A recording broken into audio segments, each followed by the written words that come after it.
तोहरा आदत में बाटे न तनिको सुधार, मूड बनल मिजाज के देला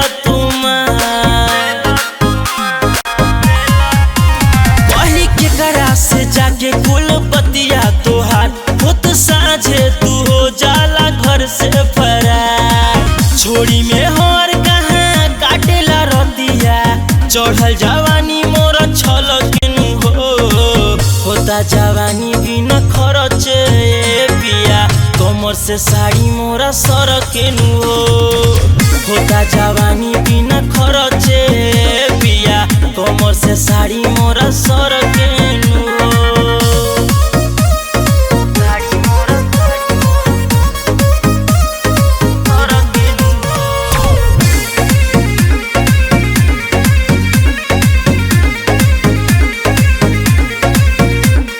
सुतेला ना तू हमार बलमू, तोरी रोजे हम केतना सिंगार बलमू,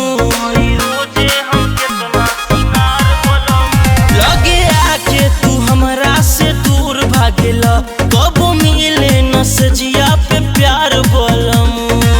दीपक कुणाल सुना रवि से कही बुझ न मोर कोनो दरो देनु होता जवानी बिना खरचे पिया, कमर से साड़ी मोरा सरकेनु होता जवानी बिना खरचे पिया, कमर से साड़ी मोरा सरकेनु।